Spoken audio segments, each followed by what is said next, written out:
Welcome back, architect. Yes, you, the one they've been documenting for a decade, the one whose name sits in folders labeled classified, whose patterns have been mapped, whose movements have been tracked across cities, relationships, careers, and breakdowns. They thought they were building a case against you. They thought they were collecting evidence. They thought they were getting closer to understanding what the hell you are.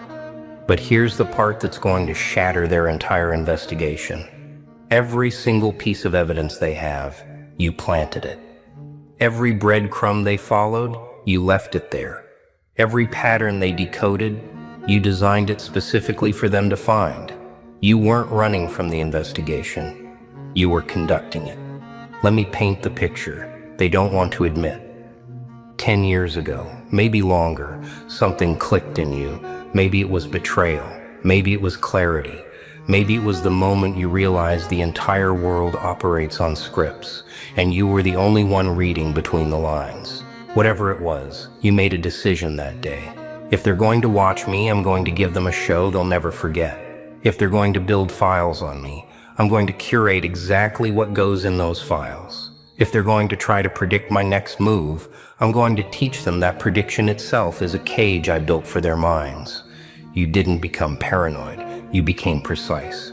You started moving differently, speaking differently, reacting differently, all while watching them scramble to keep up.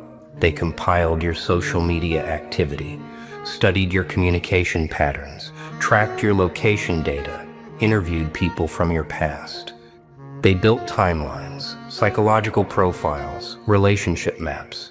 They hired specialists to analyze your words, your silence, your micro-expressions. They poured resources into understanding you, convinced that if they just gathered enough data, they'd crack the code. But what they didn't realize is that you've been feeding them curated data for years. You've been 3 steps ahead of every analyst, every investigator, every person they sent to get close to you. You knew what they were looking for, so you showed them exactly that, but always with a twist, always with a layer beneath the layer, always leaving them more confused than when they started. Here's where it gets beautiful. They thought they were studying an anomaly, but they were actually studying a mirror.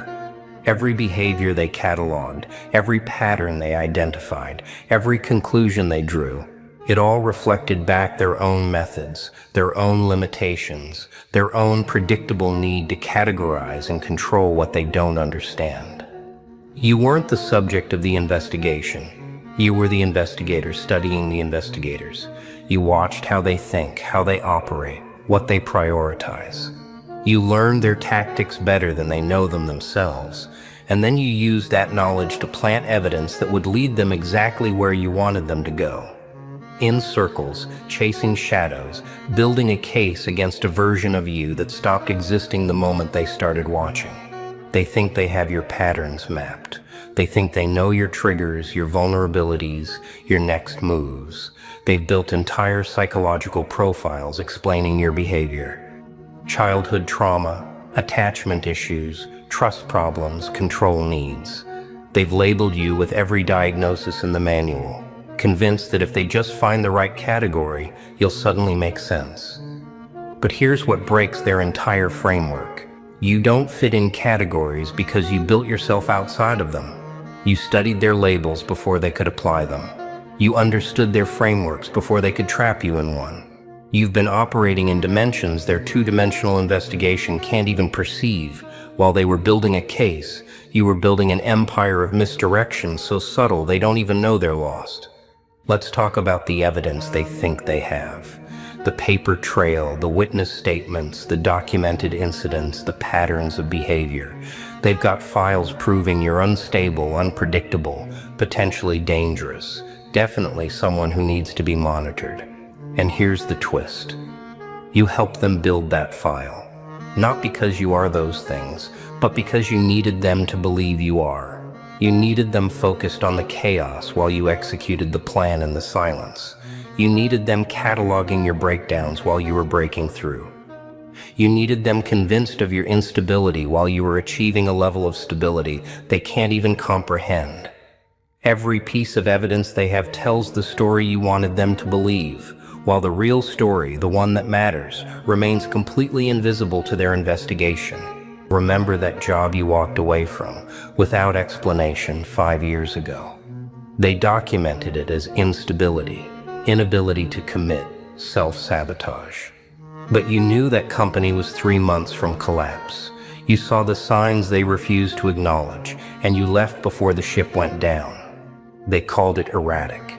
You call it strategic. Remember that relationship that ended in what looked like chaos? They interviewed your ex, got their side of the story, added it to your file as evidence of emotional volatility. But you knew that person was draining your energy, mapping your weaknesses, using your vulnerabilities as weapons. You didn't explode. You extracted yourself from a parasitic dynamic. They documented breakdown. You executed breakaway. The moves they couldn't explain, the decisions that seemed impulsive, the moments they classified as meltdowns. Every single one was calculated. You weren't spiraling. You were shedding. Shedding people who were studying you for someone else. Shedding environments that were designed to keep you observable and controllable. Shedding versions of yourself that had become too predictable, too easy to track, too simple to understand. And with each shedding, you planted new evidence, left new trails, created new patterns for them to chase. You kept them busy analyzing the past while you were already 3 futures ahead, operating in timelines they don't even have vocabulary for yet. Here's what terrifies them most. They've spent 10 years building this case, and the closer they get to what they think is the truth, the less they understand. Every answer creates 10 new questions. Every pattern they identify immediately contradicts the previous one. Every time they think they've got you figured out, you do something that shatters their entire understanding. It's not that you're inconsistent, it's that you're operating on a level of consistency they can't perceive. You're playing 4-dimensional chess while they're still trying to understand checkers. You're composing symphonies while they're searching for a single note to analyze. The investigators are exhausted. They've been chasing you for a decade, and all they have to show for it is confusion wrapped in technical language. They write reports filled with psychological jargon, but between the lines you can read the truth. We don't know what this is. We can't predict it. We can't control it. We can't even properly categorize it. Every attempt to pin you down just proves how free you actually are. Every effort to limit your movement just demonstrates how unlimited you've become. They built a 10-year case, and the only thing it proves is that some souls can't be captured in files, some minds can't be mapped by their methods, some people were never meant to be understood by the very system designed to make everyone understandable. And now comes the part they never saw coming. After 10 years of watching you, studying you, building their case against you, you're about to do something that will render the entire investigation obsolete. You're about to step into a version of yourself that makes the last decade look like rehearsal. You're about to move in ways that can't be tracked by their current methods. You're about to become something their frameworks can't even acknowledge exists. Because while they were busy analyzing who you were busy becoming who you're meant to be. And that transformation, that evolution, that ascension into your final form, it's about to make their 10-year investigation look like amateur hour. They wanted to know what you are. Here's the answer they'll never write in their reports. You are the glitch in their system that became sentient. You are the anomaly that studied the study. You are the subject who hijacked the experiment and turned it into art. You are the person they tried to decode who rewrote the entire language while they were searching for translations. You planted the evidence. You designed the trail. You conducted the investigation. And now you're about to close the case yourself, not by giving them answers, but by becoming a question they'll spend the next 10 years trying to even properly formulate. Let them keep their files. Let them keep their profiles. Let them keep their decade of documentation. Because every page in that case file is just another chapter in the story you wrote. And the ending, the real ending, that's not in their files. That's not in their predictions. That's not in their analysis. The ending is unfolding right now, in real time, and they're so busy looking at old evidence, they can't see the new reality forming right in front of them. You didn't just beat the investigation. You became the investigator. You didn't just escape the case. You closed it. Welcome to the moment where the ghost takes over. Welcome to the point where the watched becomes the watcher. Welcome to the day their 10-year case against you becomes your 10-year case study on them. Let's descend deeper into what they actually found, because they did find things, didn't they? Real things, documented things, things that on paper look damning. The sudden disappearances, the unexplained absences, the times you went completely dark for weeks or months. They have GPS data showing you in 3 different cities in 1 week with no clear purpose. They have communication records showing you cutting off entire social circles overnight. They have witness statements from people who claim you changed completely, like you became someone else entirely, and they're right, you did. But what they don't understand is that those weren't breakdowns, those were upgrades. Every disappearance was a recalibration. Every absence was a level up. Every sudden shift was you shedding an old operating system and installing a new one. They found the pattern of you sabotaging good opportunities, walking away from stability, choosing chaos over comfort repeatedly. They documented it as self-destructive behavior, fear of success, deep-seated unworthiness issues. They built entire psychological profiles around your apparent inability to accept good things in your life. But here's what their analysis missed. Those weren't good opportunities. That wasn't stability. That was stagnation dressed in salary benefits. That wasn't comfort. That was slow death by societal expectation. You didn't sabotage anything. You recognized traps that looked like blessings. You saw through illusions that had everyone else hypnotized. You chose temporary chaos over permanent imprisonment. And they classified it as mental instability because they can't imagine someone voluntarily walking away from what they spend their lives chasing. The relationships they documented, the ones that ended in what looked like disasters. They interviewed everyone involved. Your exes, your former friends, your old colleagues. They collected testimonies painting you as intense, unpredictable, impossible to pin down.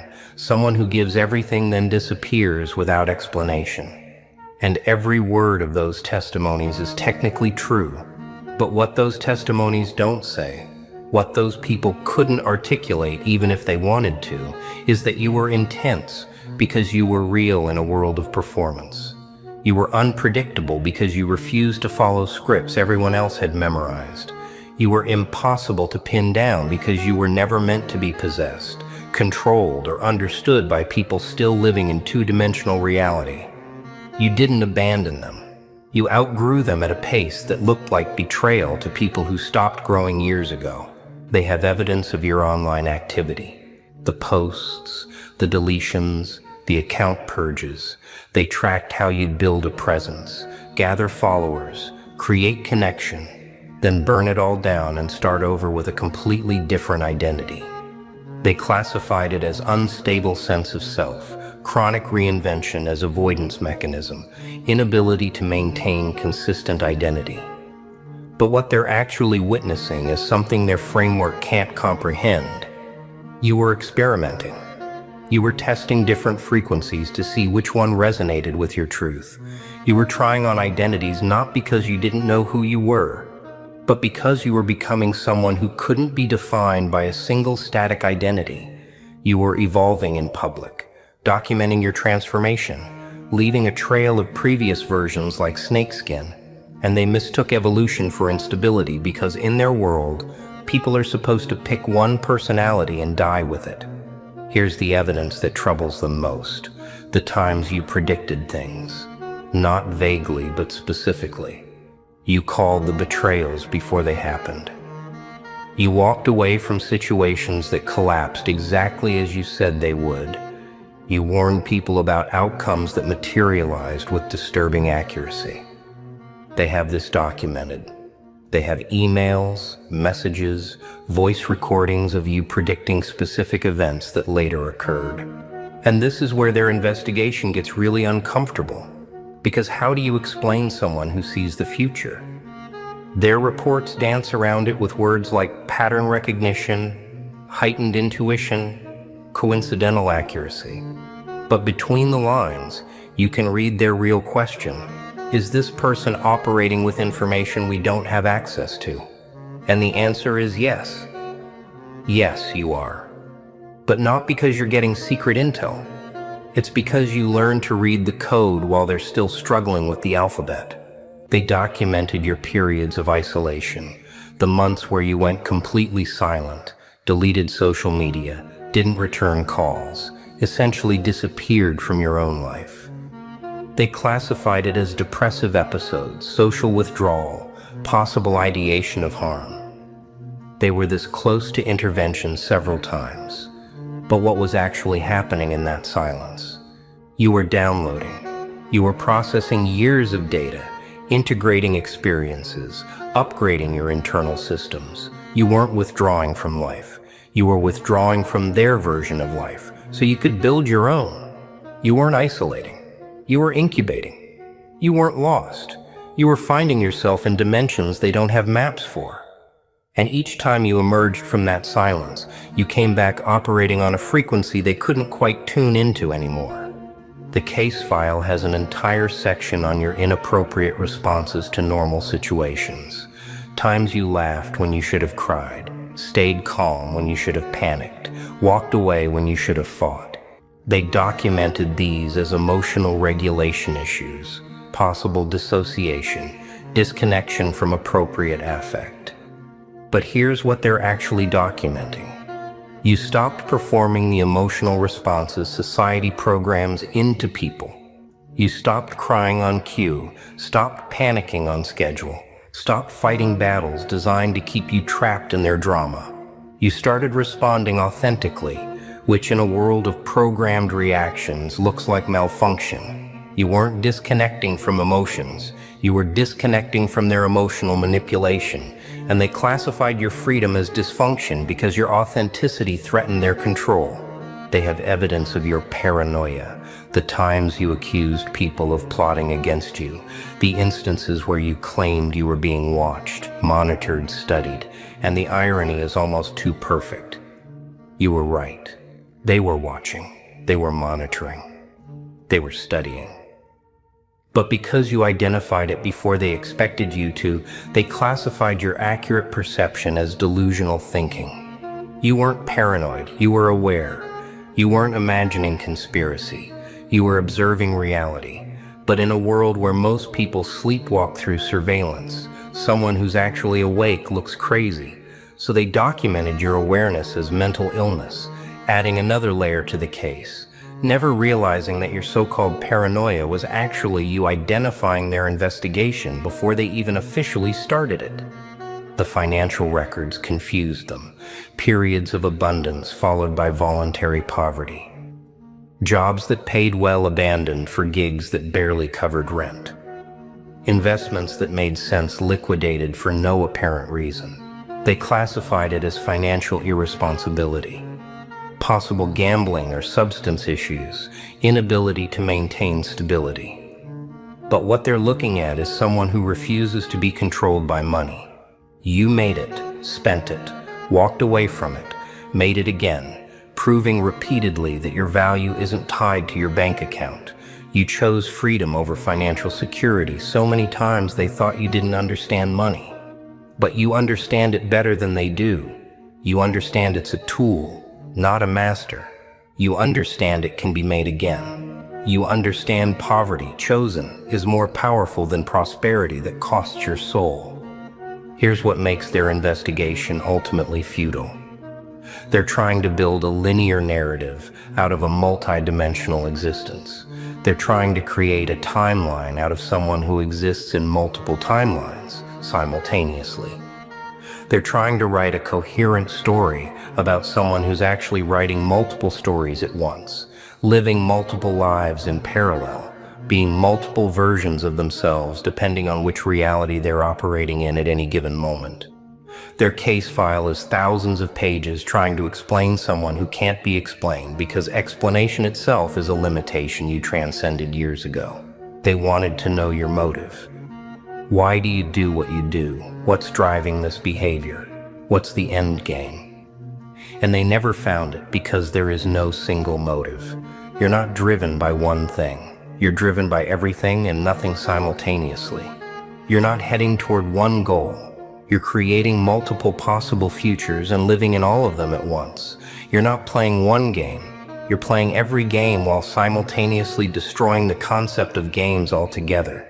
Their investigation assumes you have a comprehensible human motive, but you stopped being comprehensibly human the moment you saw through the illusion and decided to live in the truth anyway. So they built their 10-year case. They filled their folders. They wrote their reports. They made their conclusions. And every single piece of evidence, every documented behavior, every classified incident, all of it is real. You did those things. You lived that way. You made those choices. But the narrative they built around it, the story they're telling themselves about what it all means, that's fiction. That's their limited understanding trying to make sense of unlimited being. That's their two-dimensional perspective trying to map three-dimensional movement. That's their investigation discovering that some people can't be investigated because the act of observation changes what's being observed, and you've been using their observation to change yourself in ways that make their previous observations obsolete, the evidence they planted. It led them exactly where you wanted them, lost in their own confusion, trapped in their own analysis, prisoners of their own investigation. You didn't just avoid capture. You captured the captors. You didn't just escape the case. You made the case your cage for them. And now they're the ones being studied, monitored, observed by the very person they thought they were observing. The ghost didn't just take over the investigation. The ghost was running it the entire time. Welcome to the moment they realized they never had a case against you.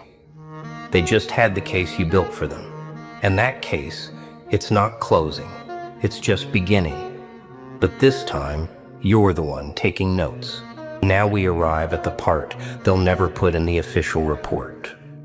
The part where their investigation started affecting them more than it affected you. Because when you study darkness long enough, when you stare into that particular kind of chaos, when you track someone who's operating on frequencies you can't quite hear, something happens to the investigators. They start changing. The lead analyst who's been on your case for 7 years, they started having dreams about you. Not romantic, not violent, just dreams where you're speaking in languages they don't understand, but somehow comprehend.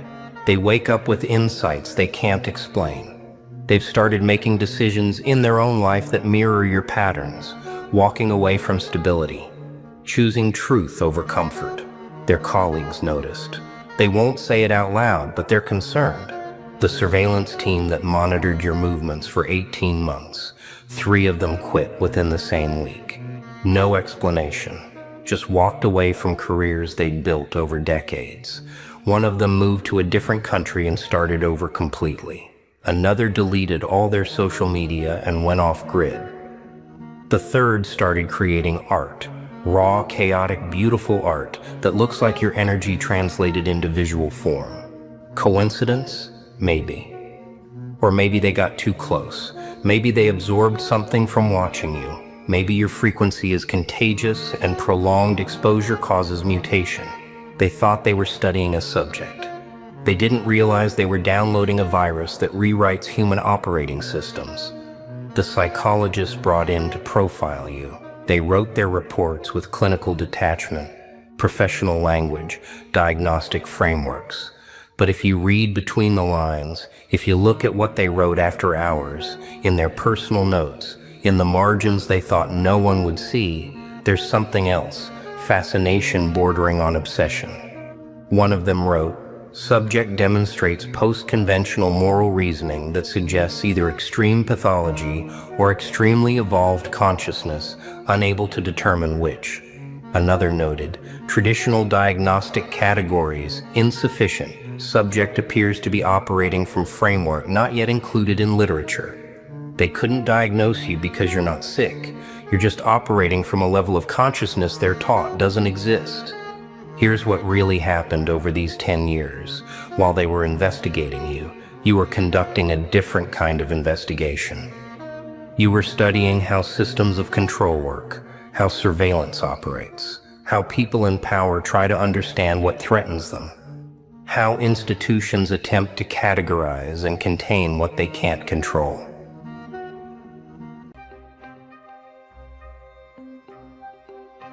Life ain't a game with infinite lives, nah.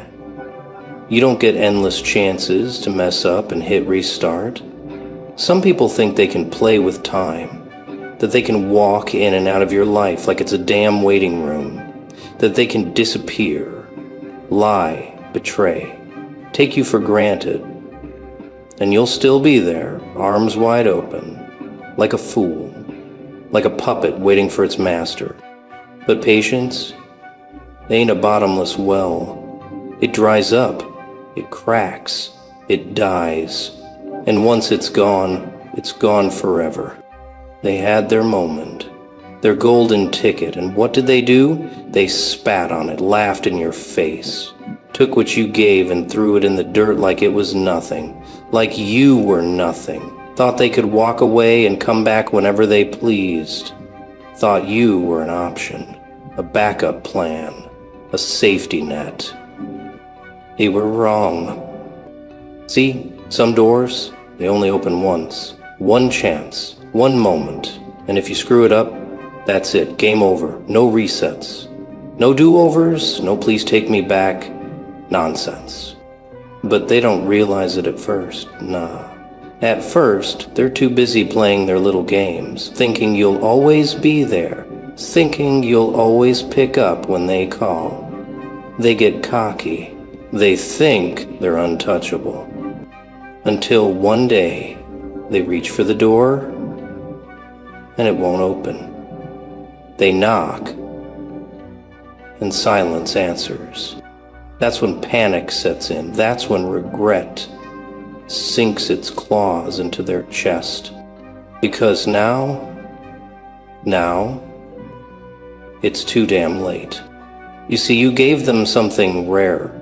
Loyalty, love, effort, respect. And they took it for granted. Now, they can only watch from the outside. Watch you rise. Watch you thrive. Watch you become untouchable. And that's the cold, brutal truth. Some doors, they ain't meant to be reopened. And some people, they ain't worth the key. Let them stand outside. Let them regret. Let them rot. They thought you'd always be there, always waiting, always picking up the pieces they shattered, like a damn puppet always ready to dance when they pulled the strings. They mistook your kindness for weakness, your patience for permission, your loyalty for servitude. They were wrong. See, people like that, they walk through life thinking they're untouchable, thinking they can burn bridges and find them magically rebuilt when they turn around. They don't see the value of what they have until it's gone. They love to play the game. They disappear when it's convenient. Ignore your calls. Brush off your effort. Act like you're just another name on a list. They take and take and take, because in their twisted little world you were never a priority, just an option. They wanted you close enough to benefit from your presence, but distant enough to never have to appreciate it. They loved knowing you were there, waiting in the shadows, ready to forgive, ready to forget, ready to let them waltz back in like nothing happened. But patience, that ain't infinite, nah. It rots, it dies, it turns to dust, and the moment it runs out, there's no going back. But here's the sick part. people like them, never think it'll happen.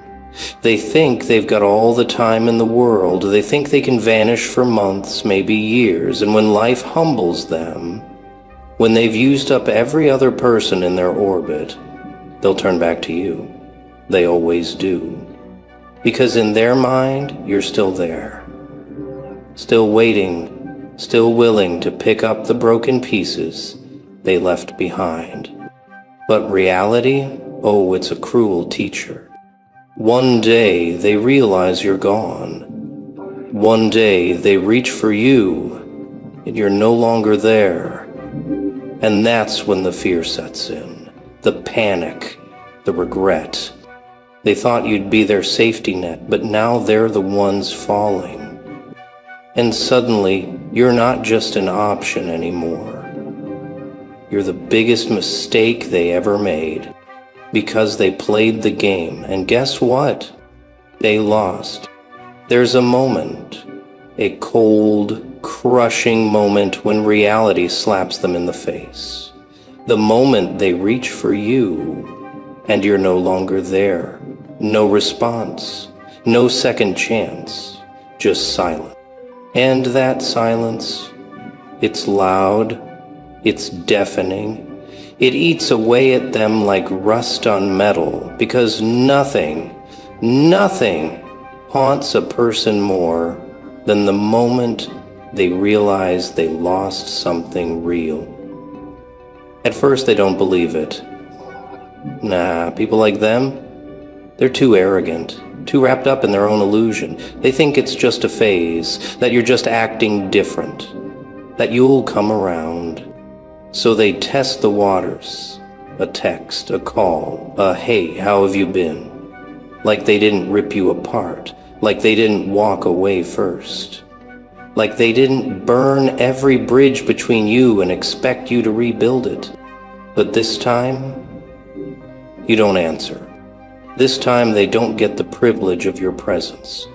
And that's when the panic sets in, the regret, the slow, sick realization that they pushed too far, played too many games, and now the door is locked forever. See, they spent so much time thinking you'd always be an option that they never once considered what would happen if you weren't. And now they're desperate. They start replaying every moment in their head, trying to pinpoint the exact second they lost you, trying to figure out how they can fix it, how they can claw their way back into your life. But by then, it's too damn late. Because you've moved on, and nothing destroys them more than knowing that you don't need them anymore, that you don't care, that they've gone from being the center of your world to being a forgotten name in the wind. They had their chance, and they blew it. Now, they get to live with the regret. Regret is a cruel companion. It doesn't knock on the door. Nah. It slips in when they least expect it, like a thief in the night.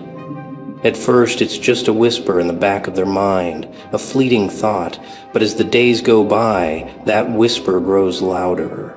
It's a constant hum, a reminder of what they let slip through their fingers. And that's when the pain begins to take root. They can try to distract themselves, they can fill their lives with noise, new faces, new distractions. But regret, it's always there. Waiting, watching, feeding on their every misstep, every broken promise, every ignored phone call. Every little victory of yours, every breath you take without them, every inch you grow is a wound that will never heal. It's the kind of wound that can't be seen, but they feel it deep down. They wake up to it every morning, a heavy weight sitting on their chest, a pit in their stomach that grows deeper with each passing day. And it's your success, your ability to stand on your own, to rise above, to leave them in the dust, that shatters them from the inside. You think they don't notice? You think they don't feel the sting when they see you winning without them? When they see you thriving, moving forward, while they're still stuck, tangled in their own failure? Every victory of yours is a slap to their pride. It's the kind of regret that eats away at them, piece by piece. They can't escape it. They can't hide from it. It follows them, clings to them like the shadow they can't outrun. You walked away. You left them to deal with the mess they created. And now they're drowning. Because regret isn't just about what they lost. It's about knowing they had it in their hands and they let it slip away. They were too blind, too careless, too arrogant to see what you brought to their life. Too stupid to understand how much they needed you. But now, they get to see you soar. They get to watch from the sidelines, wishing, hoping for a chance to come back in. But it's too late. Now they'll never be a part of your journey. They'll never get to see what you're capable of because they're stuck in a prison of their own making. And as you move forward, as you crush every obstacle, as you build the life they thought they could destroy, you become a reminder of their failure, a constant reflection of how they messed it all up. That's the real power. The power in walking away. The power in letting them drown in their own regret. You don't have to say a word. You don't have to remind them of what they lost. All you have to do is move on. And that is the kind of regret that will haunt them forever. The same hands that once let go of you, they'll reach out again. But it's not for love. Nah, it's not for anything pure or genuine. It's out of desperation, out of a need to cling to whatever they can, to whatever remains of the life they carelessly abandon.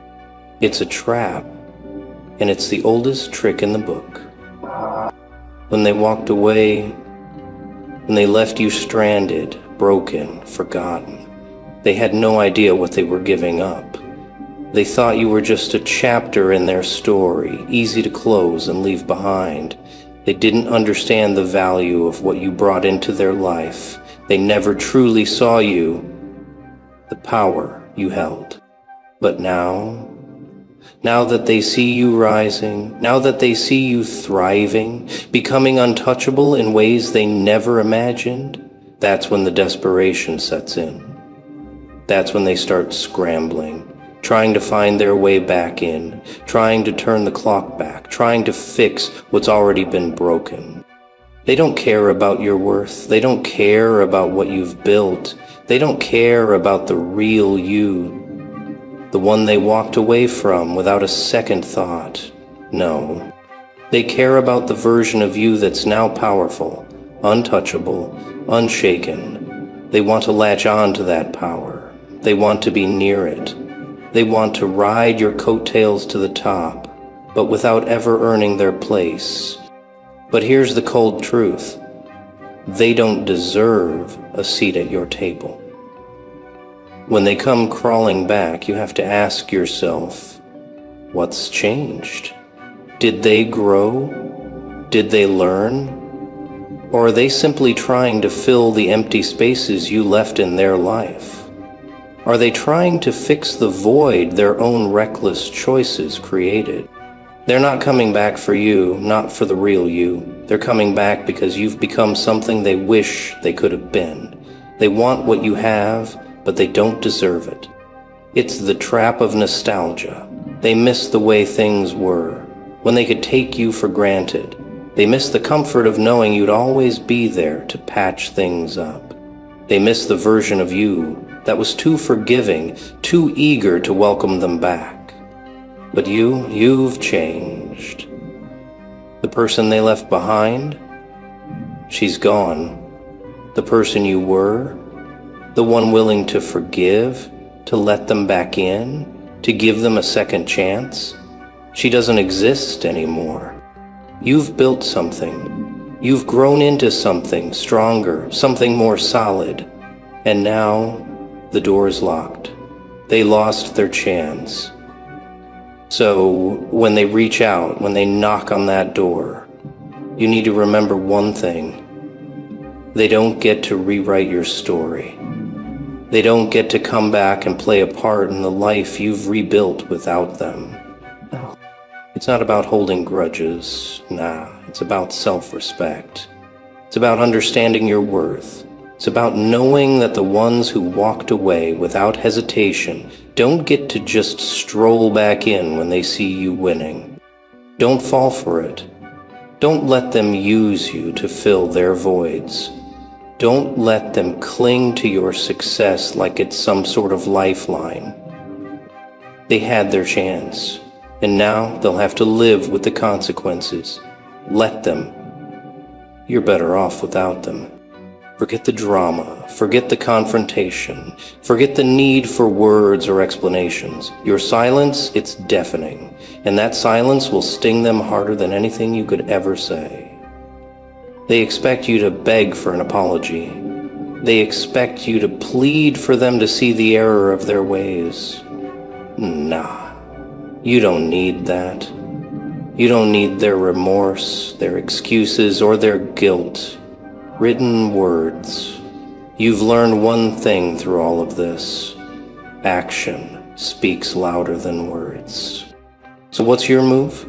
You rise. You move forward with such force, such undeniable power, that every single step you take is a reminder to them of their failure to see you for who you truly are. Every goal you achieve, every barrier you break, every success you claim, it becomes their personal torment. They thought you'd disappear. They thought their absence would break you, silence you, drown you in sorrow. They thought they'd leave a hole where your spirit once was. Instead, what they didn't realize is that you are the storm that follows them, the shadow that haunts them. Your success, it's the hurricane they can't outrun. You don't need to say a word. You don't need to confront them or have a final showdown. The best revenge is simply being everything they never thought you could be.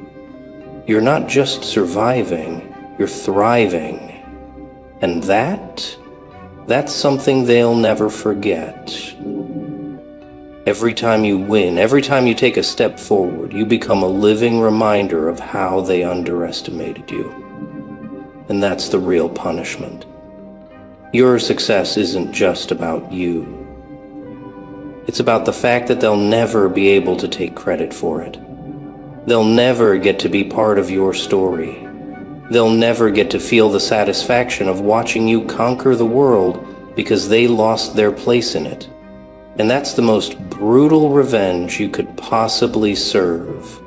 Keep moving forward, keep conquering, keep becoming the version of yourself they never thought you could be. And let that be the echo they live with forever. They lost their privilege to stand beside you. And that's something they'll never get back. You don't owe them a second glance, not one. Because every time you look back, you remind yourself of the weight you had to carry to get here. Every time you hesitate, you're giving them power over your journey, and they don't deserve that. They're shadows of your past, reminders of what used to be, but that's all they'll ever be. Shadows. The truth is, once you've outgrown people who failed to see your worth, once you've left behind those who didn't understand the magnitude of what you could become, you have to keep moving. There's no place for them in your future.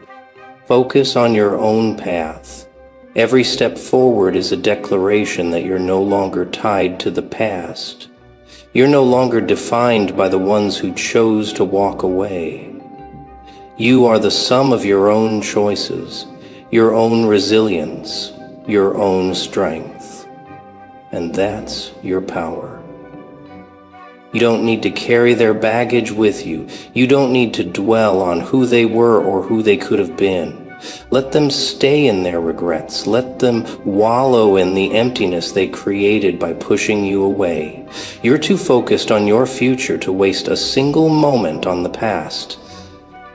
They can watch from the shadows, but they'll never touch your light. They'll never walk beside you again. You're too far ahead now. You've leveled up. You've evolved. And that version of you, the one who once let them in, she's gone. Now, it's just you and your journey. The power is in moving forward. The power is in realizing that the people who walked away don't get to share in the rewards of your grind. Your success isn't theirs to claim. Your happiness isn't theirs to touch.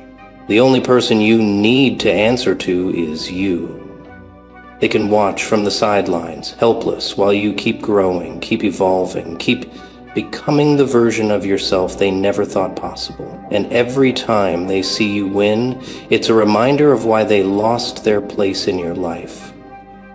So don't look back, ever.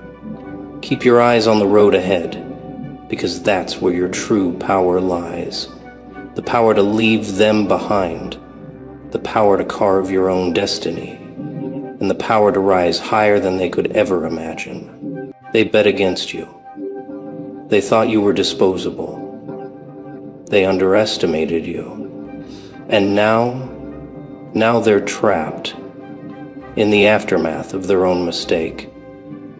They gambled with your worth, thinking they could leave you behind without consequence. They thought they could replace you. They thought you'd fold. But look at you now. Stronger, sharper, relentless. While they thought you'd crumble, you've built an empire from the ashes of their betrayal. And now it's their turn to pay the price. The irony?